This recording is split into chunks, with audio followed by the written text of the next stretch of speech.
Nay, manganganak na ata ako. Ha? Manganganak ka na? Eh, hindi ko nga alam na buntis ka. Wait lang, Nay. Baka natatay lang ako. Sige, bilisan mo.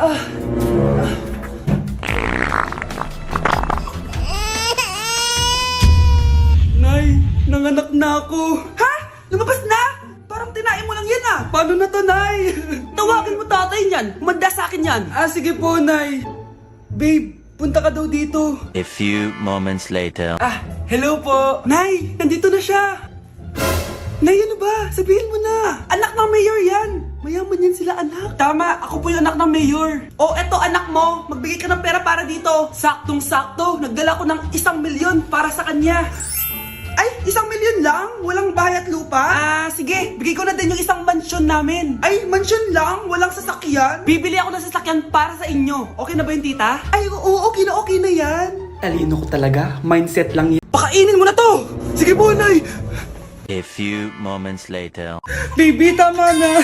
Kain ka na. Kain na. Ano ba yan? Patulogin mo na nga yan? Ang ingay. Baby, tulog ka na. Nakakabal, baby. Nay, lang patulog. Ayan, anak ka. Di mo naman pala kaya. Di ko naman to anak eh. Anak, dadating yung tatay na anak mo. Hay, buti naman. Sino ba yung tatay nito, Nay? Nakalimutan mo na ba? Ito yung crush mong pogi. Talaga, Nay? I love you, baby. Tao po. Ikaw ba yung tatay nito? Ang pogi mo naman. Oh, di ba? Kaya ang ganda ng anak nyo. Hindi ako yung tatay. Yung kapatid ko. Ha? Sino? Sigurado pogi din yun. Ako yung tatay at yung asawa mo? Hindi kita asawa! Hindi ko anak to! Pre, may sasabihin ako pero huwag mo ako pagtatawanan ha? Oo naman pre, ba't naman kita pagtatawanan? Bigla akong nagkasuso tapos nagre-regla ako! Ano? Suso? Pre, seryoso nga! Anong gagawin ko? Sabihin mo na sa nanay mo. Na ano? Na nagdadalaga ka na. Bahala ka na nga! Nay, aamin na ako. Hindi ko talaga alam kung ano nangyayari sa akin. Parang nagiging babae ako. Nagkakasuso ako, tapos nagregla ako. Paano nangyari yan? Ano ba ginawa mo kagabi? Kagabi? Sakit na ulo ko. May gamot ba dito? Ito. Uminom lang ako ng gamot dun sa drawer mo kasi ang sakit ng ulo ko. Uminom ka ng gamot dun sa drawer ko? Pilis yung nandun eh! Pilis yung nainom ko? Okay lang yan anak, tanggap na kita. May dalaga na ako! Nahiyo ko maging babae! Lalaki ako! Paano na yung nililigawan ko? Huwag kang mag-alala, pre. Ako na lang manliligaw sa'yo. Dapat pala pinutol ko na lang yung ulo ko! Wow! Anak, di ako makapaniwalang may pinapatayo na tayong bahay. Nay, deserve natin to. Ang tagal niyo din itong pinaghirapan. Ma'am, saan ko po ilalagay itong mga semento? Doon na lang sa gilid, kuya. Sige po, ma'am. Excited na ako matapos itong bahay natin, anak. Saan dito? Hoy, huwag ka pupunta dyan! Grabe nangyari sa kanya. Naman siya. Ba't ang daming tao? Engineer, anong meron? Ma'am, yung isa sa mga trabahador namin, na kuryente tapos natabunan ng semento. Ayun, namatay. Ha? Paano nangyari yun? May nag-utos ata sa kanya na ilagay yung semento sa gilid. Madami live wire dun eh. Ay. Ang problema, ma'am, kung tatanggalin pa namin yung katawan niya sa ilalim ng semento, baka hindi agad matapos tong bahay niyo. Hindi pwedeng hindi matapos agad tong bahay na to. Di bale, babayaran ko na lang yung pamilya nung namatay. Nay, sigurado ka ba? Sige po, ma'am. Sige na, ituloy niyo na yan. Congrats po, ma'am. Natapos din yung bahay niyo. Ang ganda, di ba? Wow, ang ganda. Maraming salamat, engineer. Una na po ako, ma'am. Anak, tara pasok na tayo. Wow, ang ganda ng loob. Nay, hindi talaga ako mapakali na may bangkay dito sa ilalim ng bahay natin. Huwag kang okay, anak. Kasalanan niya naman kung bakit siya namatay eh. Ay, matutulog na lang ako sa bago kong bahay. Wow, ang ganda ng kwarto ko. Ano yun? Kasalanan mo kung bakit ako namatay. Nay! Hoy kayo matulog na kayo. Papatin ko na yung wifi. Sige na. Buti na lang may data ako. Babe, okay na. Babe, para kang tae. Bakit naman, babe? Kasi di kita kayang paglaruan. Parang tanga to. Ano ba yan natin? Likot-likot mo. Nagre-review ako dito. Alam mo, kailangan mo ng jowa kasi ang boring ng buhay mo. Ate, di ko kailangan ng jowa, okay? Kailangan ko maging top 1 sa school namin. Kuya, Sino ba naman tao natutulog na nakasalamin? Ngeta naman, Kyle! Natutulog ako, di ba? Hindi ako yun na, natutulog ako eh. Kung ayaw matulog, mapatulog ka. Ba't ang ingay ng mga batang yun? Teka lang. Ano ba yan ang ingay nyo? Hindi ako mapag-focus dito. Pinang matulog, mga punyeta talaga yun. Sinali, bakit? Bakit ang ingay nyo? Di ba sabi matulog na? Matulog na kayo, ha? Yes, makakapag-tiktok na ako. Tagal na natin di nagkita, bes. Oo nga eh, pero syempre, best friend pa din tayo. Basta, walang iwanan na. Oo naman, walang iwanan. Hanggang sa kabilang buhay pa yan. Lusya, bata pa tayo, matagal pa yan. Manood na nga tayo. Sige, kunin ko lang ang mga chichirya natin. Mare! Oh, Mars, ang ginagawa mo dito? Nandiyan ba si Scarlett? Bakit, Mars? Si Jessica kasi, yung best friend niya, nasagasaan daw kagabi. Ha? Eh, kasama pala ni Scarlett kanina si Jessica. Oo nga. Manonood nga kami ngayon ng movie sa kwarto eh. Scarlett, maniwala ka. Nakalamay na siya ngayon. Di magandang biro yan, tita ha. Sige na, ipasok na ako. Oh, eto. Picture ng lamay niya. Ayaw niyo pa maniwala ha. Jessica? Saan nagpunta yun? Matawag? Scarlett? For sure, alam mo na yung nangyari kay Cheska. Pupunta ka ba sa lamay niya ngayon? Ano pong sabi niya, tita? Scarlett! Scarlett, lumabas ka dyan! Hi, Scarlett. Scarlett, nagawa mo ba yung assignment natin? May assignment tayo? Hala, di ko nagawa. Huwag mo nang sasabihin kay mama. Sige, di ko sasabihin. Ma'am, may assignment po pala tayo. Ay, oo nga pala, may assignment tayo, class. Ang hindi gumawa ng assignment, bagsak sa akin, ha? Bida-bida talaga tong si Samantha. Okay, class. Sinong ibaboto niyong president? I nominate Scarlett, ma'am. Ako? Di ako papayag. Dapat ako yung maging president. Go, Scarlett, kaya mo yan. I nominate myself because I believe na mas responsible ako. I believe na hindi ako nangungupit ng class funds. Iboto niyo ako dahil matataas ang mga scores ko. Iboto niyo ako dahil hindi ako nangungopya para lang tumaas ang score. Ako ba pinaparinggan mo? Mukhang may natamaan ata. Congrats, Scarlett. Deserve mo maging president. Gagawin ko yung best ko. Good morning, class. Hindi na papasok si Samantha. Ha? Ano nangyari? Ang balita ko, nag-drop na siya dahil sa sobrang pressure sa nanay niya. Palagi siya pinapagalitan kapag hindi perfect yung score niya. Nay! Pupunta po yung boyfriend ko mamaya! Talaga, anak? Sige, maghahanda ko kayo!